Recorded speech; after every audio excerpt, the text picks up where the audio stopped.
Yeah. Yeah, and even then, as you're mentioning, I wouldn't ban Militants anyway because he'll just play Ornn. Like if you had 17 bans and you ban like Orianna, LeBlanc, Zoe, whatever, it's like that's fine. I'm just gonna play Ornn, like whatever. So I go play some more Cho'Gath or who cares what. Nautilus gonna come through as the next go-to engage support. I still am quite partial to Leona myself, but not gonna be grabbed here. Just the standard Nautilus. And now we get to see CLG having to show who's playing top lane and then let that Ornn pick the matchup. We know Rumble is likely to be mid here for Crown, and we'll see what Ruin's going to blind pick here. So I think to your point about Leona has higher highs, right? It is an incredibly strong champion. One of the things that you're always going to hear people talk about when they go to Nautilus is reliability. I put my mouse on the person, I press R, they're going to get knocked up, right? Where you can see the Leona ultimate flashed away from, dashed away from, avoided in many different ways. And that is more, I think, the concern a lot of times when these two champions are being compared. But it is going to be Leona with the possibility of kind of diving onto Xayah here. And Leona plus MF is a very strong kill lane. Leona can lock people down for the Misfortune ultimate. And you do have the ability, especially post 6, for these 100-0 combos. Now the expected blind top laner, Aatrox gets locked in. Of note, Soraka was still available to be picked, wasn't fanned away. Immortals cared more about the Braum into Ornn, obviously blocks the ultimate, pretty strong pick there. So now Immortals can flex and choose the top laner they want to play. Cho'Gath GP was the top lane matchup last time around. Now what is it going to be now that we know Aatrox is up there, and it's going to be Ornn staying up top and Azir coming into the mid lane. Okay, very interesting. So it is going to be Azir into Rumble. Obviously, you are going to outrange the Rumble quite a lot, but Rumble does have very good push in the early game. Can kind of lock the Azir under the turret at times, and Azir is much more of that scaling pick. You do need time to get things going. Rumble, as soon as you hit 6, you really are ready to go to fight around these objectives. Eika, it seems like, is going to be kind of that late game insurance. There's a tremendous amount of scaling on the Immortals side. If it does go late, I favor their comp very heavily when you're taking into consideration the guaranteed engage between Nautilus and Ornn, the Ornn upgrades, as well as Xayah and Azir for those big hyper carries in the late stages. But CLG has a lot of ability to be able to make things happen early. Great gank assist, with this Leona. The ability to kind of group up with Elise and make things happen alongside some very powerful AoE ultimates with the Rumble on that.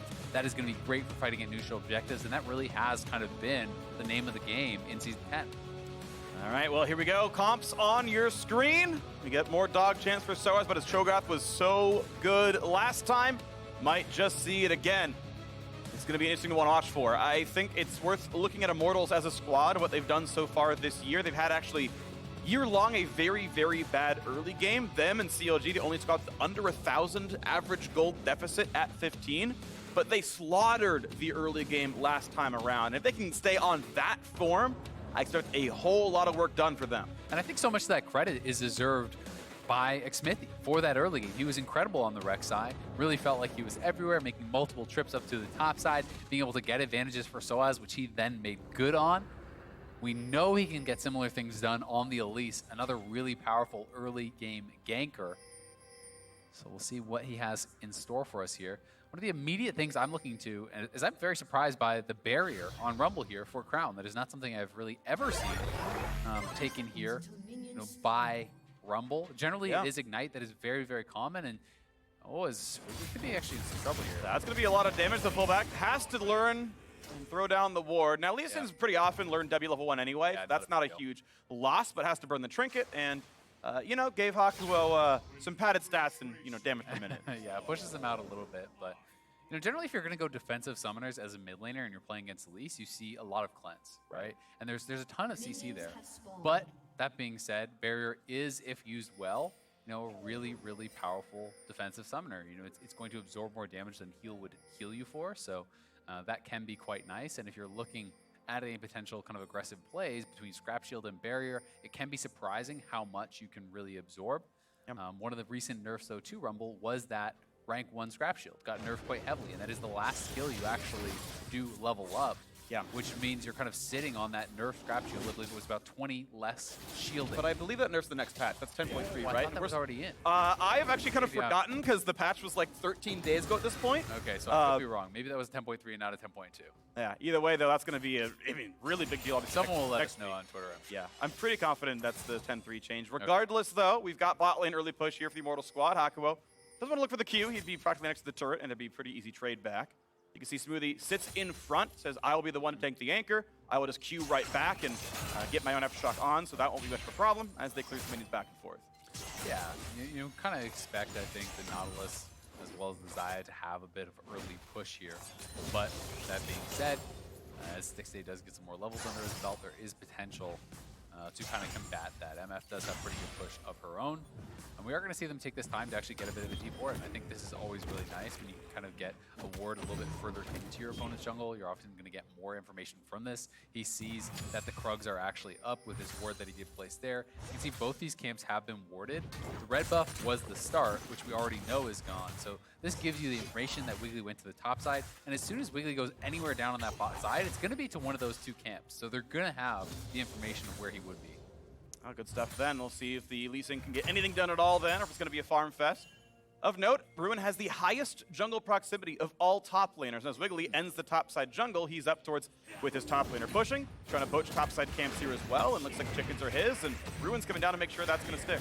Yeah, very interesting. You can see, again, warding on the other side. Both teams kind of just trying to track each other's junglers. Both these camps warded out. And it's Xmithie, who knows Wiggily is still up on that top side, knew he hadn't shown on either of these camps, so he just says, all right, well, I'm just going to go straight in for the invade, and he will leave that last little raptor alive. They're worth very little experience as far as the total picture, so it's almost always worth leaving one little raptor up just as a counter jungling move, because so much of the experience is in that big raptor, and now it is a three-man play potentially towards that mid lane. Well, state right now is a temporary Scuttle Crab lead for Wiggily as he's going to take the recall and come back with his red smite, but Xmithie going to answer that pickup, and so the jungler's going to have very similar camps done and very similar CS overall. Xmithie's going to stay out on the map, actually, and look towards the bottom side. I think he's kind of predicting the Lisa and recall, and maybe he can cut him off at Krugs. Yeah, we'll see if he does catch him there. Ooh, Xmithie going to kind of get a little bit of the bad end of that timing. If he was a little bit later, Wiggily likely would have started that camp, and then if you spend the spells on it, Elise can kind of take that fight.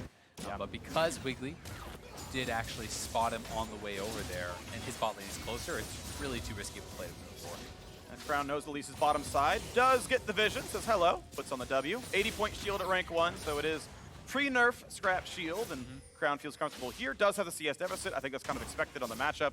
There's just enough damage coming out from the Azir that Crown has to be respectful, and gets what he can, overheats again. Decent damage. Oh, that's actually the first slow. This is so much damage. Iika, you're going to get punched again. Has to burn the flash. If that E landed, he was dead. And Crown could have flashed for the Q and chose not to. You have barrier. Why did you not flash for that kill? That's a guaranteed kill. Even if someone comes and actually gets you afterwards, that should have been first blood there for Crown. And honestly, a pretty big mistake, it seemed like, from Iika. I think he just did not save a soldier to actually be able to E backwards. And Crown recognized that, went for the all-in play. If he had Ignite, it would have been a free kill. Even without it, though, I think that should have been a kill. Well, at the very least, it's a recall and it relieves some lane pressure. But yeah, that could have been so much bigger in the mid lane. And Crown, who's been having some troubles this year, finally gets at least a win in the laning phase, even if only moderate. The question is, can you make good on that advantage? Can you actually punish him for being down the flash? Because if you can't, then who cares, right? You really didn't get much from it. Maybe we'll be able to call up Smoothie and try to make a three-man play, try to get something done there. There's no cleanse, obviously, on Iika, so Leona plus Wiggily coming over, you can maybe punish that, but I think that should be the focus for CLG for the next couple minutes. You really want to get something out of that. Well, right now it's back to farming for the junglers here as Ruin's trying to shove in top side and has a decent CS lead, but sOAZ should pick up a lot of this. Yeah. Make it close yet again. These aren't going to be too big of issues, and here comes the Q. Here comes the W. Look at all that beautiful AoE damage. Slam! Yeah, nicely cleared out there, and we'll see if we can back up to actually get the rest. Only missed one, so really good CSing by sOAZ. Sitting pretty much dead even here with Ruin. We knew that Wiggily was playing a lot on that top side of the map because of the warding that they had done, so he was going to have to sit back in the early lane. That is kind of where Ornn can sometimes get an advantage in these melee matchups, and that was taken away from him. So credit to sOAZ for being up farm in that situation. Merkrez rushed in for Crown. As yeah, the top gets shoved in, gonna get caught down by Ruin, and we can see some mid lane pressure coming out a little bit. Yeah, barrier plus the Merkrez. Very, very defensive setup here from Crown. See what he can get done. It is Xmithie moving his way towards mid lane. And look for a bit of a play here. I think Immortals are sensing the fact that CLG may want to try to capitalize on that flash being down, so they were trying to be in that area too. Oh, wow, now he burns his own flash by face-checking Hakuho, and well, now that mid difference has gone entirely. The TP was burned to get the minions back for Eika, and yeah, he's still up about a wave of farm overall, so yeah, I'd really do whatever that would have looked like with a kill for Crown, but end of the day, that's the game state we're in. 600 gold lead for CLG overall. Gigantic lead in the bottom side. You're seeing it.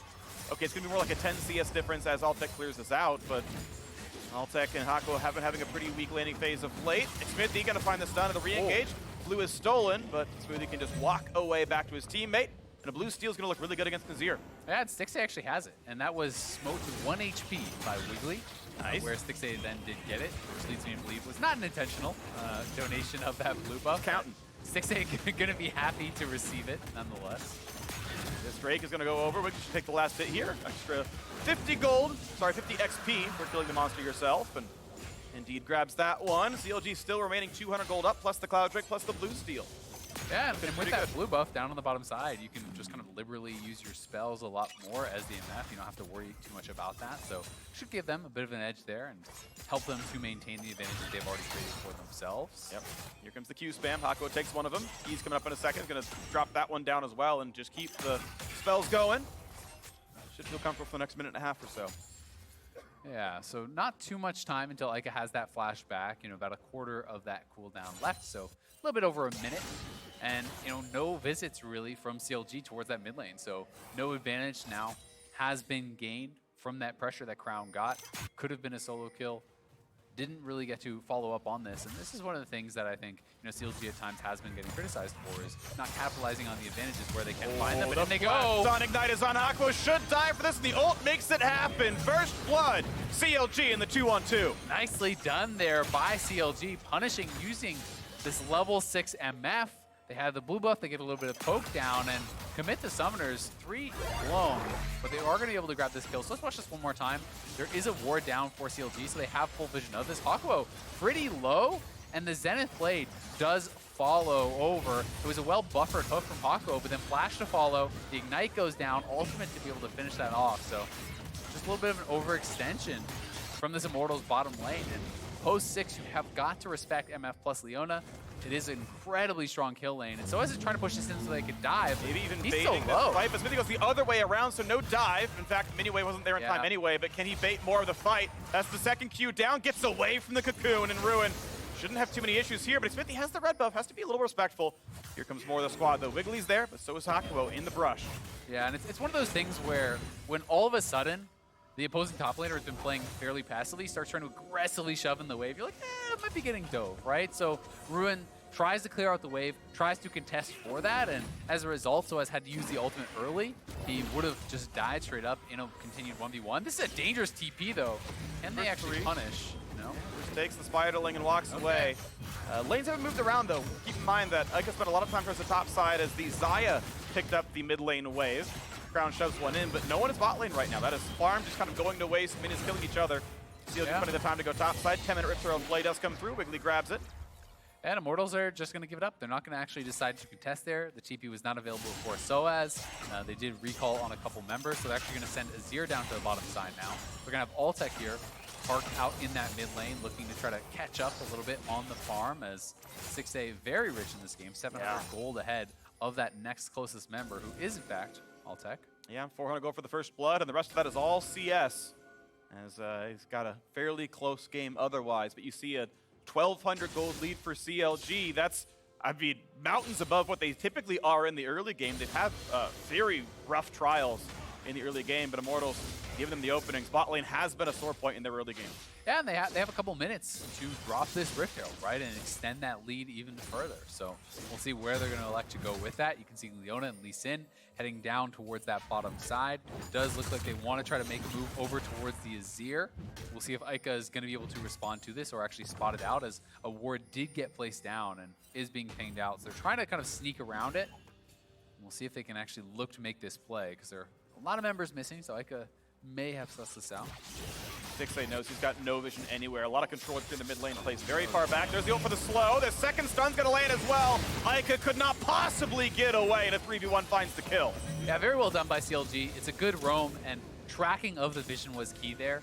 You know, they were not lazy on tracking where those wards did go down. There was a lot of pings that went down on the Immortals ward in the area. As a result, they get the kill. They still have Rift here. They're trying to knock down multiple turret plates, and they're actually looking for a dive on Xmithie. Dive. Barrier takes a couple of turret shots. There's Repel back into the air. He's going to stay alive for now, but there's still a wave. But the wave is now gone. Red Smite means damage could be prevented. And here comes the rest of the squad now as well. Altec finds Smoothie, cannot be knocked up either. A lot of damage coming through, finds a stun, but there's no way. Smoothie's gonna drop down for this one, and Eika is back in the mix as well. Wants to pick off Crown. He's so low on health, a couple more shots would kill him. Xmithie gotta look for something after the slows. Oh, and after those autos come in, Crown is running for dear life. Has to flash just in case there is a play. Maybe could have saved it, but really tight timing there. Just barely lives. Yeah, he's going to be able to get out, but Smoothie did go down, and now the dive on Stixxay. Oh, he is definitely gone for that one. Somebody heal not gonna matter. Altec picks someone up with sOAZ setting it through. Yeah, great roam from sOAZ. We saw that the ultimate was dropped early by Stixxay. He was just trying to clear the wave. He knew that there were down members on the map. They just lost on that bottom side. Oh, he jumps over a bit more than he wanted. He's running out of health. Wiggly's got a flash. The flash follows. Wiggily kills himself. Yeah, Wiggily just kind of charged right in there, assumed that sOAZ would already be gone. Instead, he is not. He is going to give his life, and it will be a dragon going Immortals' way. So CLG getting very, very sloppy in these last couple of minutes. They have made some positive plays, but the last couple ones have been all Immortals. As we're going to see this bottom lane play one more time. Snuck around that ward. It did actually look like you could see him walking into the brush. I'm not sure if that was Spectator bug or not. There may have been a small window where Eika could spot that. Either way, they got the initial kill. Then I feel like you could just get the first plate and drop the Herald, and you could probably potentially challenge for that. Instead, they overdove, they get punished there. Stixxay pretty low, knows he has to ult out the wave, but sOAZ is already here. Great knock up straight into that blade caller from Altec, and that was just a really well-coordinated dive. Yeah. Not giving Stixxay any chance, who had no flash. Yep, nothing Stixxay could have done aside from not test the wave, but it's seductive. You can so easily ult the wave and not be caught, but again, sOAZ, great roam. Give him credit for that one there. Eika maybe should have just flashed the Solar Flare when he first saw it, because he wasn't locked out until that landed. That could have been available.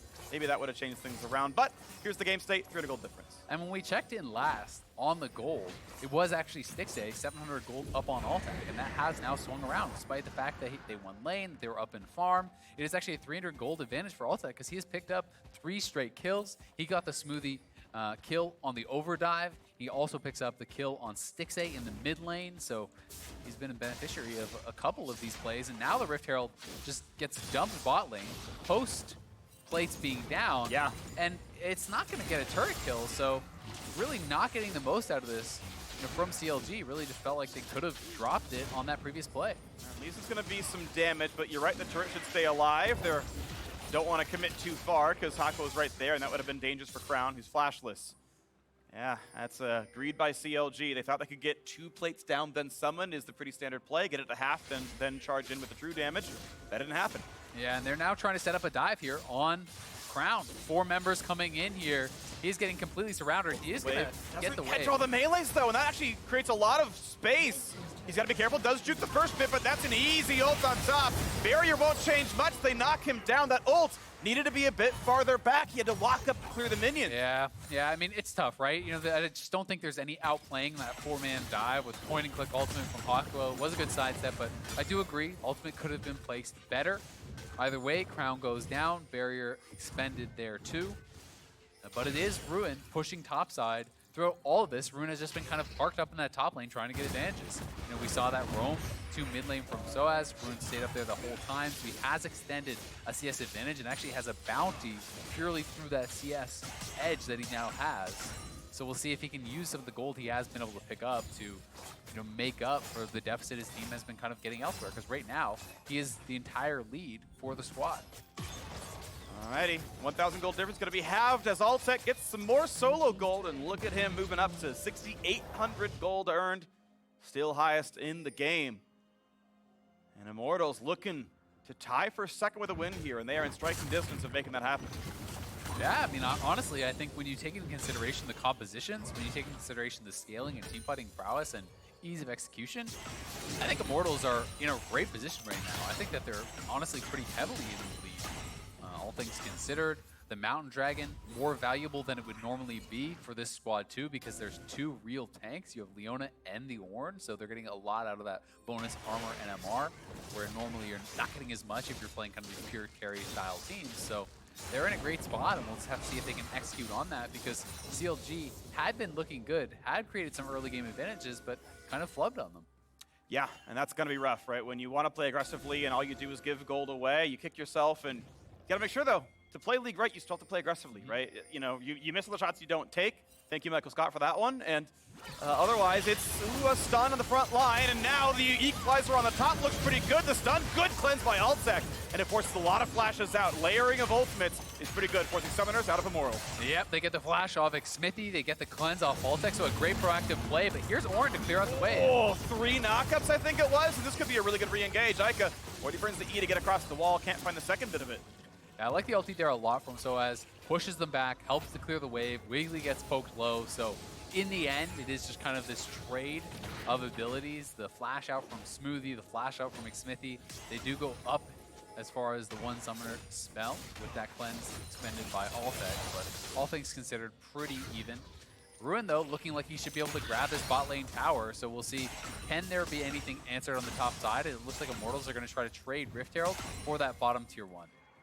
Well, at this point, Herald is essentially half a turret in expected value, and, well, finishing this half of the turret is generally more positive than a random half of a random turret, so that is a nice one there. Ruin up 35 CS in the matchup and shoving in the 1v1 pretty easily. Yeah, when you look at the fact that they're actually going to be able to grab the Ocean Dragon here too, becomes a pretty nice trade for CLG. They grab the turret, they grab the Ocean Dragon.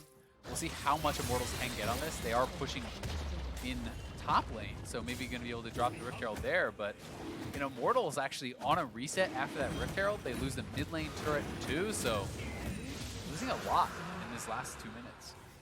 Okay, so look at this now. Turret is answered. That means we are only at the 1,000 gold difference, 19 minutes into the game. But second Drake picked up by CLG. We go towards Therapy Rift with the nice extra flowers as mid is pushed down though. 3 versus 2 is safe enough for CLG as Flame Spitter knocks down most of these minions.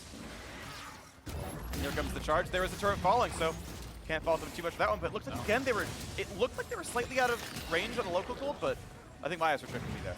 Yeah, pretty much dead even as far as the gold does go now, though. There is the 1 dragon advantage for CLG. The Ornn upgrades now coming in for Ornn. A tremendous amount of value in Sunfire plus Abyssal. Those are the 2 most valuable as far as just the raw additional stats you will get from these items. Obviously a pretty popular topic of conversation, it seems, in Season 10. Yeah. But we'll see where else his teammates are going to go as far as the items to be built that can be upgraded first. You know, I'm looking immediately at Altec, thinking that Infinity Edge is going to be coming in there. That could be the first target with the Molten Edge. A very strong upgrade as you get a lot of flat AD with that. That's going to be really nice. Level 13, you can give it over, and it's going to be a really good amount of stats. sOAZ is about a wave away from that, so as soon as the item comes through, which, you know, Altec is about 800 gold from having that. That's going to look really nice for him. Still this tight game, 500 gold difference, and if you count Ornn items as gold, the Immortals are technically winning in inventory. What if this is basic? What if they land this? Look at the call! They knew he was there, it forces the flash away.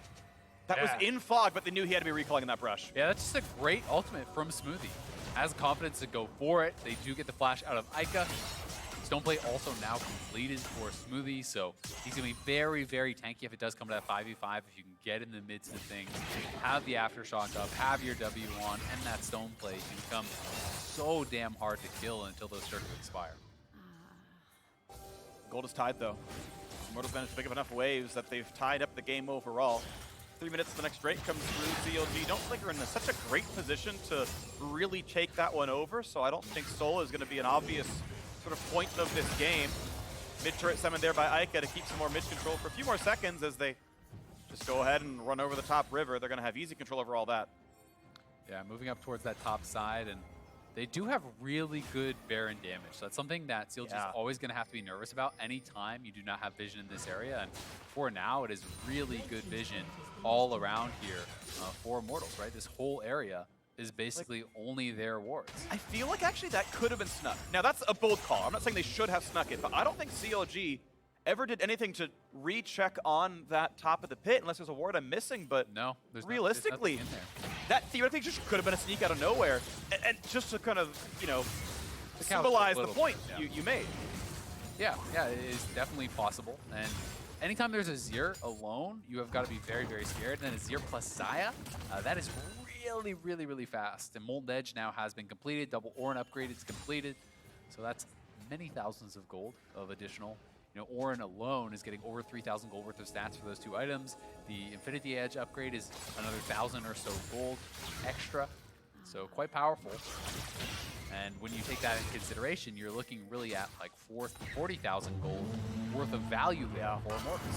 Here we go. Look at the ult under the mid lane, but it only really catches Smoothie. Doesn't mean a whole lot there. A quick slow towards sOAZ, but he's so tanky, of course. 3,000 gold after, sorry, 3,000 health even after being injured, but Ruin wants in. Lands the passive, lands the first knockup. They could get more here onto sOAZ. W comes in, but they're going to find the sun right afterwards, and sOAZ will be knocked down, but Crown will be chased here as well. They've got the damage. A 1-for-1, a trade of soul in it, but a flash over the wall. Eika is flashless, ultiless, knocked up yet again, and cannot get away. Smoothie with the body block sadly takes both kills, but deserved those all the same. Yeah, that was really well done, and sOAZ thought he could get out of there without blowing his flash. By the time he actually expended it, it did nothing for him. He wasn't able to create any meaningful distance. CLG will get those 2 kills on the solo laners and this mid lane tier 2. Another good trade for them. Yes, they did lose Crown, but pretty expensive fight, you've got to say, here for Immortals. And it was the initial engage for them, but they only caught Smoothie with that knock-up, and then it is the slow retreat. Ruin comes in, and sOAZ splits up from the team. He needed to go left, I think, to the rest of the team. And then the Infernal Chains here, that, I think, is where you need to kind of flash over the wall early.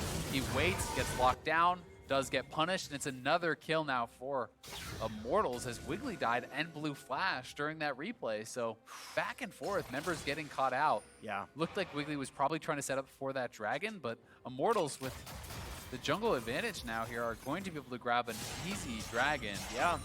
And it didn't cost Immortals an ult or a flash or anything. Hakuho's ult's still on cooldown. They just caught him out with maybe just an anchor toss into the feathers. Yeah. It was enough, so it ties the Drake score here. Both these squads going to have 1 Ocean. The gold difference is still about 1,000 to CLG's favor. They're squeaking that by once in a while, but it's still a pretty reckless game in the mid game. And Ocean Soul is going to be very, very big if we are going late, where it kind of feels like this game does go. I think it is the most powerful soul by quite a lot. It feels like the easiest to kind of get a lot of use out of in almost every fight. Is going to be tremendously valuable. And you know, the effective HP it's going to give you almost always feels like it's much more than the Mountain Soul, unless you're getting 100 to 0'd, in which case Mountain can be better. But you know, especially when I've been fighting against tanks, I always feel like Ocean Soul on someone like Ornn, it feels like you can never kill him, right? Yeah. You're not going to 100 to 0 this character. He's going to have the Ocean Soul ticking for that health constantly throughout the fight, and it just makes it so you take so damn long to punch through that front line that any sort of reasonable play from carries usually wins you the fight. Well, 10 minutes ago till Soul comes in, if it does at any point. Until then, you can be a bit less respectful of the possibility of those healing. If it does come through, though, you do want to see Merlin halves the value of a Soul in any reasonable situation, and that's going to be about the best value you can find. We'll see if that comes through later on, though. Still, neither team is close to it. Yeah, quite a long ways off. Just the way that these two teams have been playing, it feels like they only really want to fight around objectives. They only really want to kind of look for that. Ruin has been very happy to just sit heavily in the side lane and try to create his own advantages there. But it is now the collapse coming in on him. So as the ult. Does get the knockup. Here comes Ghost as well through the spell book. They're going to have a really good chase down. A single knockup is had, but they're going to find even more with Eika. Comes in with the first soldier. Ruin ults for more moves. That's going to get him out, but now they're re-engaged. That's pretty good bullet time damage. But can they find round 2 in the 4v3? It's Immortals just walking away, losing 2 summoners, actually 3. This could be barren. I think CLG will just run right for it. That bullet time chunks so many members low. I think you should just start this, and they will. So it's going to be Immortals forced to get right back out on the map. Xmithie now has no flash, had to reset. sOAZ is on the other side of the map, needs the TP to even get here. Xmithie flashless, does have repel. The vision has been mostly cleared out. It's down to half HP. Equalizer not available as the squad comes around. So on the bottom side, already TP'd now as well. Do they go for the play? Do they go for the smite? Do they go for the fight? And here comes the play on the front side. Big damage on a Crown, has to kite away. Just staying alive. Smoothie drops a start, a kick out of 3, but they can't get the re-engage. Counterlogic aiming out of health, out of cooldowns, and running for dear life. Eika slowed. One out of the burn. Leandri's Torment is the torment of the Immortals mid laner as the blue goes over now as well. A 1-for-1 trade of support for mid. that could be a re-engage at some point for CLG. Yeah, that final kill swinging things in the favor of CLG, but Immortals, that initial team fight looked very, very good for them. CLG could not get past the front line. It was Hakuho and sOAZ absorbing all of the damage with the Stoneplate pop. And the carries were in a really good position here. It's all about Altec and Eika. You have to be able to get past the others to get onto them. They were not able to do so. Smoothie engaged onto Xmithie, who dropped the early Zhonya's usage, buying a lot of time, and then a good kick from Wiggily to knock multiple tanky members through each other. You know, pretty good damage there, but yeah, one shot over the wall from Stixxay plus the burn coming through on Crown was enough to actually kill off Eika. We are seeing, though, a little bit of a preview of why it can be so difficult for CLG to fight against Immortals in the later stages of the game. Big damage there. Scorch, Comet, Leandries. Adds a lot on the end for just single E. And now we're 90 seconds from the next Ocean Drake. It's not sold for either squad, but feels like pushing towards that. This is one of those points where the soul might determine who wins the game. Yeah, it really could. And this 3-item kind of power spike, when that is hit by Altec and Eika, who are closing in on that, I really do think that they have kind of officially outscaled at that point. I really do give them heavily an edge in the team fight stage. So we'll see if they're going to be able to get anything done there. Ruin is the guy who is up a level, who has 3 items earlier than Ornn. But it's so hard to actually get meaningful turret damage down as Aatrox and Ornn, who has such strong wave clear, without really kind of putting yourself in danger. Meaningful damage. Wiggily nearly caught out, but does ward hop back to his teammate. CLG, though, hatching wards right now. They don't have the sweeper available just yet. Only 2 on the entire squad, and Ruin's going back to the bottom side right now, so it's Immortals getting some vision control. Xmithie, always a huge leader in vision score. Actually, him and Hakuho tend to lead the league every year in their respective roles for vision, so Immortals doing a lot with ward killing. Yeah, I mean, at least then you can kind of give a little bit of a pass because often you're saving wards for ward hops, but look at the vision score between the 2 junglers. 34 vision score there for Wiggily compared to 74 for Xmithie. Has been getting much more done as far as clearing out those wards and placing wards that effectively spot the enemy. He wouldn't take this. Doesn't have any energy. He takes it, actually. Okay. Wiggily, what did you do there? Me. What did you do there? I'm not happy about that play. Cocoon's gonna land. They don't even kill the ward. Smoothie gotta be careful. Knock up. Only the support, though, is not that bad. That's OP down, and he goes for the re-engage. The ult's gonna miss, but the bullet timer over the top is damage towards sOAZ, and Xmithie should be an easy target. The kickback is gonna set him right into that one. Wiggily stays safe, but does burn his flash. Q's gonna land. Don't do it. Don't do it. The teammates are right there. He goes for it. And just the stopwatch. His 1 HP out of Xmithie. He's running away. Oh my gosh. Wiggily gives me a heart's attack the entire time in this fight. Yeah, but they do come out on top. They get another kill there onto sOAZ. So many spells expended to actually kill off that frontliner. Xmithie and sOAZ, they had the equalizer dropped on them. Xmithie barely does slink away, which is key. And I think that's all that stopped CLG from running straight towards that Baron. But a good kill will get them control of the Dragon area. Stixxay is going to start to solo this up, and they can, with this, maintain control on the other side of the map too, around the Baron. Well, solo point here. He ruined the pun. Ruin showed up. It was a... Okay. Well, that one goes down. You tried. I certainly did.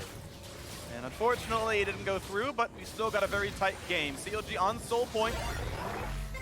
Only 1,500 gold lead. Watch that fight yet again. Yeah, so this is one more time, right? It's all about kind of contesting for the vision here. Smoothie, the only one hit by the Ornn ultimate. Not a great Ornn ult from sOAZ. Then the bullet time, layered with the equalizer in this tight corridor. You could see the main squad there from Immortals, kind of on this right side of your screen, was really zoned out by Ruin. Ruin moved forward, pushed Altec and Eika back, and by doing that, allowed them to engage aggressively and spend all this time focusing down the front line of sOAZ. So really good team fighting there from CLG to kind of section it off and set themselves up in a way where Altec and Eika just weren't a factor. Well, the item spike's coming through. You can see both AD carries have finished their 3rd big BF sword item, so huge AD stacks there. As we look down the line, 3 major items done for Ruin. Not the case yet for sOAZ, just the stat efficiency of his passive. Eika moving towards stats cap. That'll be huge when it comes through, but he's still about 2,000 gold away from finishing that one. Yeah, it's kind of interesting. You know, Eika just bought the Lost Chapter and basically just sat on that, used it more just for the laning phase. That's a stun, now traded back, and they bullet time this. They go for the play into Xmithie. Did have flash, but there's the slow. There is the ult over the top, and there's the flash burn for that one. Ult Ruin for flash. Turret comes up. I don't think you take this fight, CLG. You can wait out those timers. Wait till your own ults are back up. It's going to be about a minute. still for bullet time. Again, so much of the emphasis here, just put on Ruin, getting a split push advantage, getting a CS advantage, and he's nearly 100 CS up now on sOAZ because sOAZ is grouped with the team, and Ruin is farming it up in a side lane. But they have no vision right now in that brush. Unfortunately, Immortals didn't actually clear out the pink ward in the Baron pit, so they didn't have to face check this, and now they have vision of this starting up. Are they going to try to burn this down? This seems incredibly risky. Is marking. Smoothie walks to the front. Here comes Immortals, Ruin on the right back. Ruin's in the back. Ruin can do a whole lot here. Gets a bit of damage to Xmithie. Here comes the hard engage. 3v1, but he's staying alive. Here comes the Ornn over the top now as well. Big damage, big stun to the backside. Ruin stopwatch, but he doesn't have a good way out of this one. Takes another route. Has to run back, but he's so low on health. Jumps over the wall. He's a shield to stay alive. And Stixxay chases down Xmithie. CLG withstand that battle and have now pushed Immortals away, who are now missing their smite. If they wanted the Baron play, Smite steal wouldn't happen. Skyrim does a lot here to track the movements. And here comes the TP. They're going for the play, CLG. Yeah, they are starting this up. I'm not sure if sOAZ has a smite available with the spellbook, if he can swap over to that. But a lot of key abilities on cooldown, and the Immortals are just saying, we're going to have to give this up. They're going to back it up, seed the Baron, and CLG will get a major advantage in this game. Baron buff will be active with this next Ocean Dragon spawning. Counter Logic Gaming had a 0-4 start to the league and looking like a 2-0 weekend. You watch that fight yet again. And a lot of this really is about the pressure that Ruin creates, right? This is this guy that they've been putting so many resources into, spending so much time in the side lane. As a result, he's level 18 and incredibly tanky.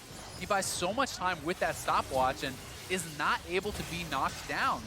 It allowed Stixxay to get time, run all the way around that outside, get on top of Xmithie and actually take him down. Despite the fact that it looked like a great Ornn ultimate from sOAZ, again, this is another fight where Altec and Eika were not connecting with the correct members, and the positioning in the team fights just seems to be better from CLG in these last couple ones. Just bit by bit, they're making it happen. We can see the game state here is about a 3,000 gold lead to Counter Logic Gaming. Baron buff on for 2 minutes, and Dragon Soul spawns in 75 seconds. That should go to CLG. Immortals need to plan, craft some kind of a play around that eventuality. CLG should be doing the same. I mean, I think Immortals have got to contest for it. I don't think you can give over an Ocean Soul and expect to win the game. It feels like it would be such a low chance to be able to take this if you do give that up. But at the same time, you know, what have they really got to be able to kind of move forward? We've seen that CLG have the ability to actually just focus the front line, to knock them down when they are kind of split up from the rest of the squad. Stixxay has had good bullet times across the top. One of the things that you can notice, though, is Stixxay does not have any of his summoners. You know, both the flash as well as the heal are on cooldown, so that's something that could look to be preyed upon. Perhaps an ultimate coming through Mako, and maybe you could get access to that backline. Okay, this is the last mid lane wave that matters. 25 seconds, the Drake spawns. CLG going to be the second one to pick it up. The next wave meets the time that the Drake comes up. So that is a bot lane push that works for Ruin. Takes that one down. Mid lane cleared away by Stixxay, gets the shield. And here comes Immortal sitting into this bottom side of the map, taking over the right side jungle. Ruin sitting on a control ward, waiting to see what Immortals might do. They've got to be quick, though, because this is 5 seconds until spawn, and if Immortals don't have vision on all of them, it could just get rushed down. But for now, they are contesting around this mid lane. They see they have not started up. They know Ruin is over to the side, but again, they're just going to rush it, and you're just giving this up. Gives it away. Dragon Soul picked up, and with Baron buff, oh, this could be such a sick play, though. Do they get them separated? Is this somehow the big play? They're going for the push on the mid, and it's going to be another recall stop, though. Smoothie, to be fair, it's a 4v3 for CLG elsewhere as they recall, but Smoothie will have to burn Flash to get away. Puts on the shield. They're going to run to chase him down as best they can. They might pick up a kill for this one. Burns the ult. They're trying to slow him down. The knockups are there. Smoothie. He's got Ocean Soul. Yeah, he's tanky, but they're going to find the re-engage. They ult for damage. They will burn him down. You have to. No way. Okay. The kill is picked up, but that's not maybe as bad as it looks. It's mid lane tier 2 going down, and Immortal's going to kill for a bit of map control. I don't know. I mean, it felt like such a reach. You know, I get the idea. All right, give them the dragon, but then we stop the recalls and we take the base. But are you really ever going to be able to stop enough members who have Baron recall in that position? I think if there wasn't Baron on CLG, it could have been a good call. But in this case, even with just Crown getting back to base, he can equalize the wave if it's ever threatening. You know, there was no Baron buff on Immortal's side, so now you've given over Ocean Soul. Yes, the Baron buff has expired, but with how Immortals have been playing out these last couple of team fights, I question whether they're going to have enough actual damage in the tank to be able to win out on these fights. Well, the math lines up as 250-ish health over 4 seconds in a team fight, right? So it's 50 some odd health per second, which not trivial, obviously. If you want to compare it directly to a Mountain Soul, it's about 5 seconds of in-combat time, makes it equal. But I do want to highlight that Altec has to execute his calling, and that's a pretty important factor. So if he manages to hit the right targets, okay, now it takes 8 seconds, 9 seconds to equal what a Mountain Soul does. If the fights are shorter than that, you know, you can make the comparison, maybe Ocean Soul isn't hard winning the game for you. If they are slow fights, though, and with how Rune's been playing it, with the stopwatches on CLG, it's likely to be the case.